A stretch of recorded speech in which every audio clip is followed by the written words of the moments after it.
Hello, good day. Magandang araw sa mga lahat. Ako si Kelly. And topic ko ngayon is about the assessment interview. Uh, Assessment interview is the most significant way of gathering information from the client during the psychological evaluation, and without it, uh, the results in the psychological test will be having no value because, as far as we know, it could serve as a check against the meaning and validity of the test results. Okay? And the assessment interview is the most essential part of doing psychological report and psychological evaluation. When you integrate those test results, you also need to add up the evaluation or your evaluation during the interview. Okay. Then, having the process,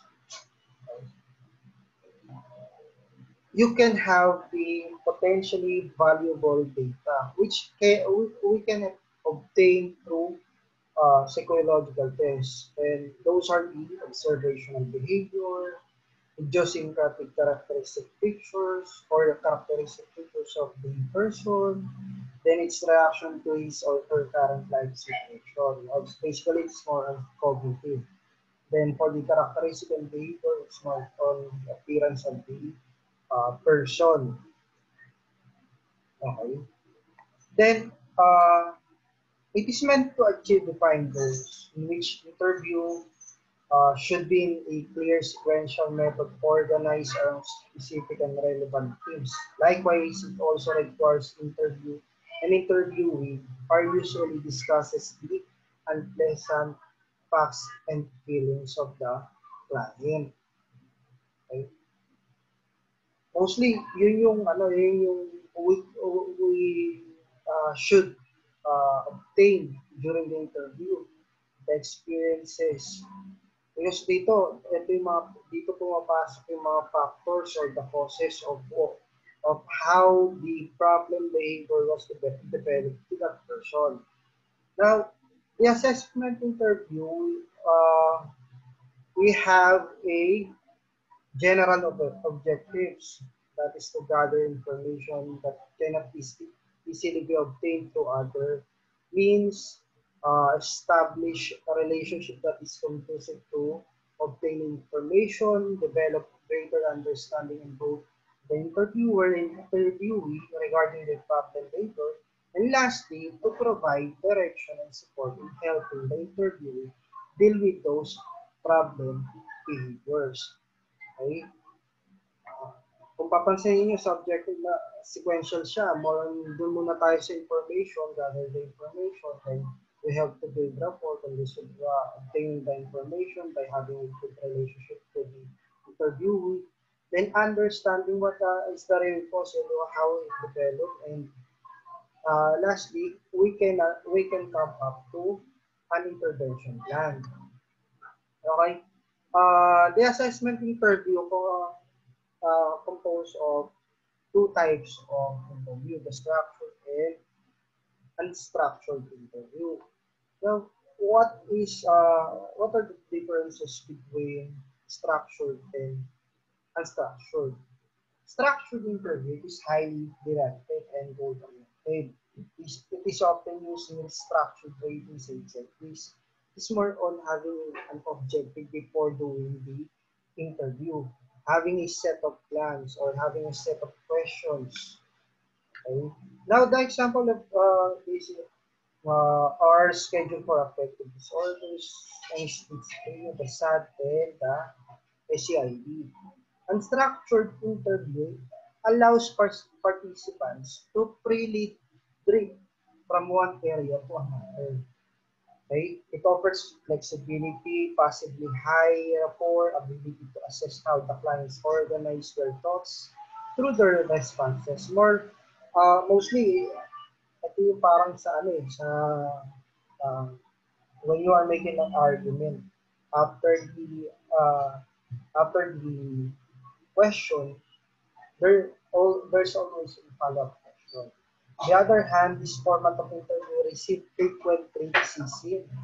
Bakit? Because uh, the outcome of having the unstructured interview uh, resulting to distrust of reliability and validity is intended to accomplish specific goals yung dalawang interview niya.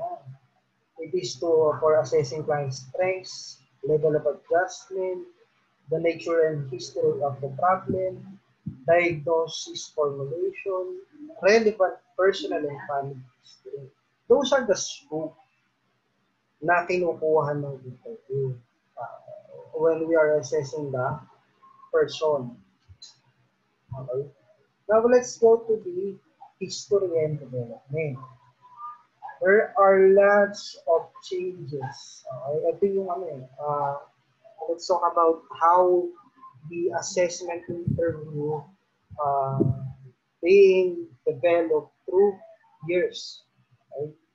Namin kasi ito sa early developments, nagkaroon ng clinical interviewing mostly. It is in the form of question and answer medical formats, and it is more open-ended. But then, during this developing, uh, there is already a mental status examination, more structured and goal-oriented. It was formulated by Adolf Meyer in 1902. Now, it comprises the general appearance, behavior, thought processes, thought content, memory, attention, speech, insight, and judgment. Later, mag-deep tayo doon. The common objectives during this period are the following: to obtain psychological portrait of the person, to conceptualize what is causing the person's current difficulties, to make diagnosis, and lastly, to formulate a treatment plan. Kung papansin niyo, doon lang siya umikot. Cause and effect, what are the history, yan. Medyo ini-scrutinize lang natin having the structured interview.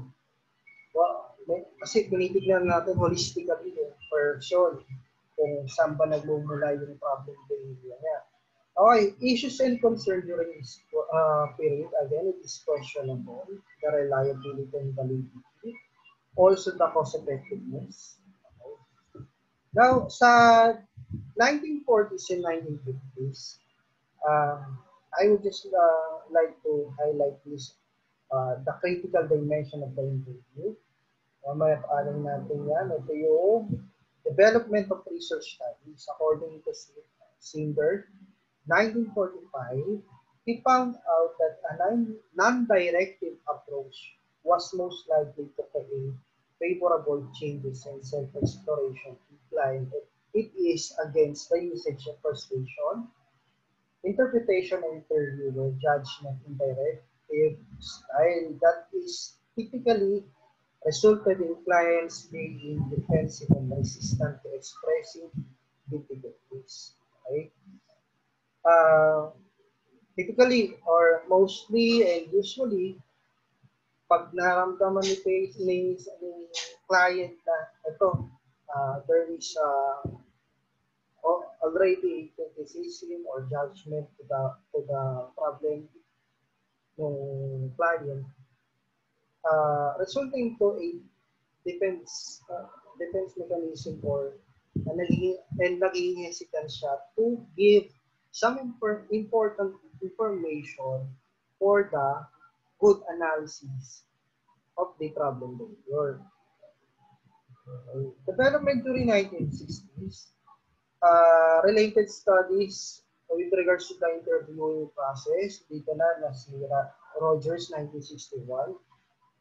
He underlines the understanding for the proper interpersonal intelligence necessary for an optimal therapeutic relationship.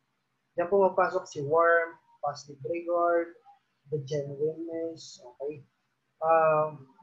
Basically, the purpose of it is to build a good communication or interaction between the interviewer and interviewee. That there will be disclosure of information coming from the uh, client. Okay?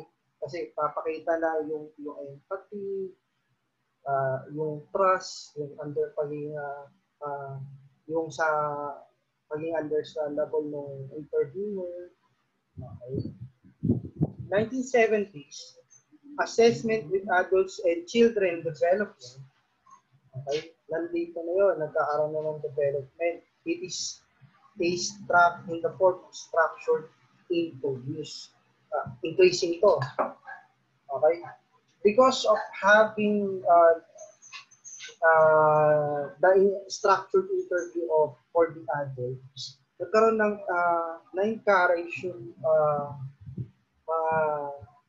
uh, nagkaroon ng development din most likely dun sa child structured interviews. And it is both for global ratings and specific content areas, whereas child assessment become concerned not only with information derived from the parents, hindi lang po sa but also with the own experiences of the child. Sa 1980s naman, dito napapasok si DSM-3 and DSM-3R. Okay? Because clearly, there is a greater demand for these structured interviews as a junk assessment. Kailangan yan for the greater knowledge related to differential diagnosis. Diagnostic criteria shows consistency of many efforts along with a demand for efficiency, cost effectiveness, and accountability. And last 1990s and beyond, there are two types of defining features of psychology. Dito sa time na to. First is the managed health care. Emphasizes the cost effectiveness of providing health services. Likewise, means streamlining interviews by maximizing computer-derived information, paper-pencil forms. However, okay, yung issue, there is an issue, larger issue when it comes to the reliability again. Because it needs to spend face-to-face with clients versus deriving information through other means. Okay? Also, for the controversy over the validity of repressed memories, it has a forced interviews to clarify the extent to which the information they derive from clients represent literal as opposed to narrative truth. Okay? The issue becomes intensely highlighted during the interviews to investigate the possibility of childhood sexual abuse. Ito yung controversy dito sa 1990s. Okay, yun yung naging highlight yan. Now, let's go to the issues related to reliability and validity. Interviews might introduce sources of bias, particularly if the interviews are relatively unstructured, in which it is significantly subjective to some point of the same types of psychometric consideration as informal tests. Because unstructured interviews, it is not, the format of unstructured interviews, again, it is free. It is more on producing of subjective points. Okay? Kaya yun yung naging issue dyan. Then also, Campion, Trampo, and Harvey Oldridge. Later, reviews have generally found similar variation in inter-rater agreement, resulting on creating a problem on how to determine which ratings to trust and which to view. Okay? Nandun na yun, nagkaroon sila ng agreement eh, yung perspective nila is nag-tandem. It is on the particular relevance on why some interviewers focus on different areas and have different biases. Okay? Then Cooper, 1981, according to him, First impressions have been found to be biased later judgment. Confirmatory bias might due to elicit information that confirms the original inference. Example, a psychoanalytically oriented interviewer might direct questions related to early childhood traumas, possibly incorrectly confirming traditional psychoanalytic explanation of current adult behavior. Okay? Now, Gilmore, Beer and Love, 1986. Physical attractiveness has been found to create interviewer bias on job applicants in which it has similarity with the halo effects. Ang halo effects, uh, ito yung outstanding characteristic ng client, doon na siya bumabase. Okay? It's more likely the aspect of educational level, physical appearance, and etc. That could lead an interviewer to judge other characteristics that he or she incorrectly believes are related to the outstanding one. Okay? Uh, nag-rely lang dun sa outstanding characteristic dun sa uh, other features ni client. Then, in Ross 1977, interviewers also may focus incorrectly on explanation of behaviors that emphasize traits rather than usual determinants. This error is particularly live when the interpretation of interview data relies heavily on psychological tests, and it is unlikely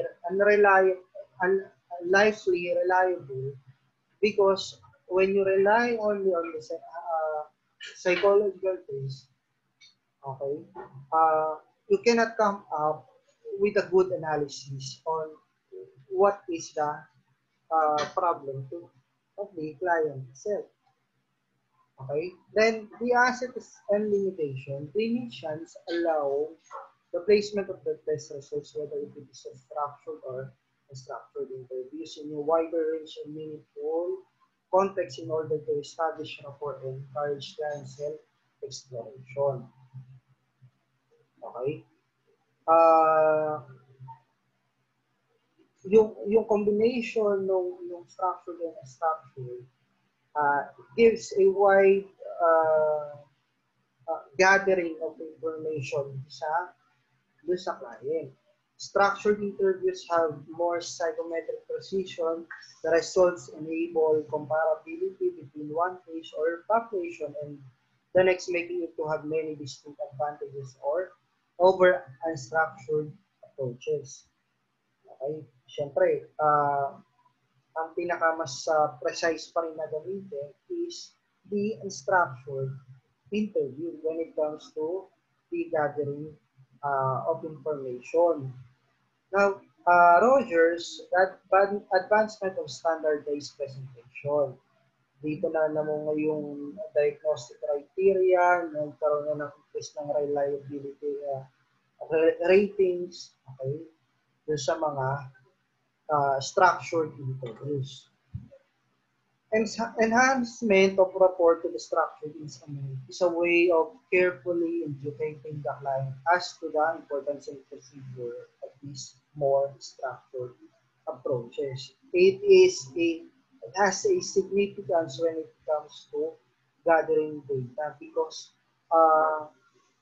if you follow the structured interview or the tools, it would give you a good result, and it would give you a good outcome do sa do sa do sa pag-integrate mo no or pag-interpret mo ng data mo na nakuha mo doon sa interview. Okay, the assessment interview and case history comprise the domains of history of the traveling, family background, personal history, yan, nandiyan sa miscellaneous. And may mga subdomains yan, yung mga initial onset, nandiyan yung socio-economic level, the infancy, all areas listed doon sa mga early dating, reaction to puberty, yung career or interpersonal relationship with client, also yung hobbies niya, medical history, self-concept, and then na pumapasok yan. We have also the interview tactics. Okay? Cormier, 1998, Somers Flanagan, and Sadler, 2010 sa akin ng 2000. They deliberately and excellently discuss the numerous tactics of or type of statements that have been proposed. Okay? What are the methods? Ito yun. Clarification statement, verbatim playback, probing confrontation, understanding. Those are the methods that we could use to gather information deeply sa client. Okay. And interview tactics, these are the preliminaries. Or dito sa preliminaries, we should control the environment before dealing with the interview. Okay, we should assure that the initial phase of the interview with the class is uh, clear. Okay, directive versus non-directive interviews, it is more like mostly ito yung sa combination ni structured and unstructured.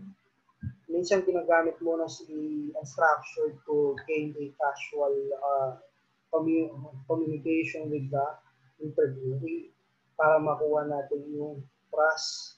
Okay, makita na naunawaan natin uh, yung uh, problem nila. Then sequence of interview tactics. And nandito yung close-ended questions, yung continual flow between client-directed and client-organized responses. Okay. And finally, ending directed questions should not be rigid but should vary throughout the interview and it is much considerable. Sa comprehensiveness naman, we could use the facilitating, clarifying, and confronting. Then, it should prioritize the basic focus on assessment interview that defines the problem danger. Ito yung nature of the problem, usability, related affected areas, and also the causes, the conditions that worsen or alleviate it, origins, antecedents, consequences. This is to attain a good analysis. Also, avoidance of why question. Why? It is because it could increase it is typically sound accusatory and increase the defensiveness of the person. Yung behavior niya, magiging hesitant siya to disclose any information, lalo pag important yun. So, much better kung what is your understanding of, you have to paraphrase. How did you occur that rather than why, which is more likely to achieve the description rather than justification.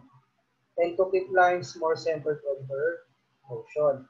Now, nonverbal behaviors, you can use this part as a tactic in the interview. Occasionally leaning forward movement of the interviewer, most practice way particularly to express their interest in addition of maintaining eye contact, being facially responsive and attending verbally and non-verbally to the client. Okay, para still ma-maintain natin yung contact with the client, yung interaction. Kumbaga. Concluding the interview, before, let's say, for example, 5 to 10 minutes na lang, we should constrain the time by alerting the client. It is for us to obtain a final relevant information na interview. Okay? Then, for the mental status examination, it reviews the major system of psychiatric functioning, ito yung kanina, sa early development, appearance, cognitive functions, and insights. For the appearance, these are the areas assesses material similar to the requested behavioral observation by giving attention that is given to the degree to which his or her behavior conforms to social expectation that is placed in the context of his or her culture and social position. Malay mo kasi, di ba, napupunta sa'yo, nakabahag yung pala, ano, yung pala, ano yun, nasa mountain province. Okay? We should align the physical appearance of the person to its cultural or internal and external environment. Okay? Tinitingnan din dito yung general description. How about the posture, the clothes, the grooming, healthy, sickly, is it old looking? Yeah. Ano sense of anxiety? Meron ba siyang restless noise hands? Perspiring hand? Sa speech naman, is it rapid, slow, slurred, loud, whispered? Ang mood naman, it refers to the dominant emotion expressed during the interviews. Whereas affect refers to the client's range of emotion. It is the outward expression of the patient's inner experience. Ayan. Ano ba yung emotional expression na pinapakita ni client? Thinking and perception is more likely to sa cognitive level ni client. Different clients perceive themselves and their world in a wide variety of ways, especially in the consideration of appearance of illusions and hallucinations. Yan. Sa thinking, it involves reading and writing. Okay. Memory, attention, concentration, the three functions that we should retrieve, the memory, the acquisition of requiring support of attention and concentration.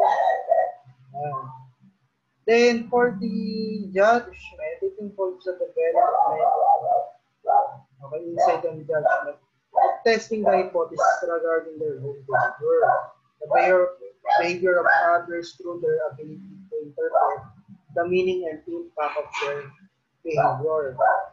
Okay? It's more likely on how they evaluate or the guess, the ideal guess of their own behavior. Okay? Now, for the summary of findings, it is the consolidated or integrated data from the yung sa appearance, speech, okay, interpreting data, it is specifically relevant to the life decisions. Okay? It involves the psychological reporting method. It involves clinical judgment. It is in order to determine the use of structured interviews. Okay? Ano ba yung dapat nating i-include and exclude sa self-report. Kailangan kasi i-integrate natin yan. Dapat pare-pareho. Ngayon, yung mga hindi naman most likely, i-exclude natin yan. Okay? For us to determine what is the real problem. Okay? Now, we could also say to be the temporary hypothesis. Okay. Beforehand, sa interview pa lang, minsan nakikita na natin on what is the problem client. Kung bakit ba ito pangalan sa referral. Eh. Tapos, lalo pag nakita mo yung history niya, okay? Yung case history niya. Okay? It can be used to make inferences related to client's personality, coping style, yan. That can be used as a raw data to be interpreted, which is similar data from these psychological tests. Right? Can be organized in various domains that influence the mood and affect cognition's level of resistance. It could also determine as significantly the same in other test results. Ito, napaka-importante nito. What are the domains? Ano yung mga domains na nag-incorporate doon sa test results na yun? Okay? Dito natin malalaman yung mga factors, what are the causes, yung difficulties ni planning. Structured interviews. In order to reduce the clinical judgment, criterion variance develop. Before structured interviews, there should be a specific criteria complete first to be relating to the symptom that having a patterns and diagnosis to be applied.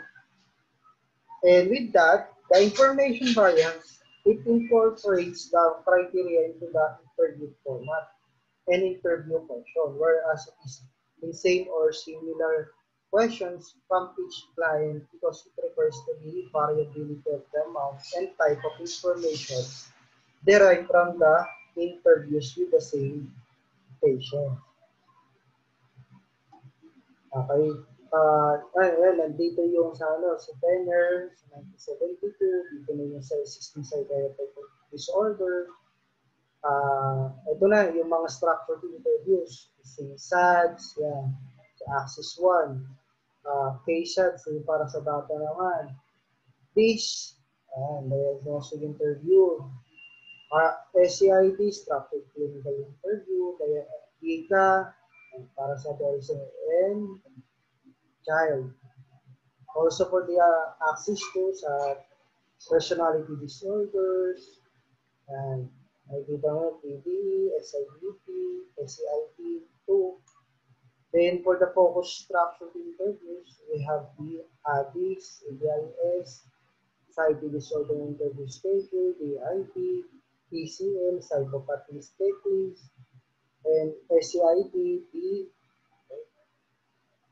Then also the SIRS, structured interview of reported symptoms, psychosocial claim inventory, and CDP, comprehensive drinker profile, eating disorders examination, structured interviews, sleep disorders, and lastly, the substance use disorder diagnostic schedule.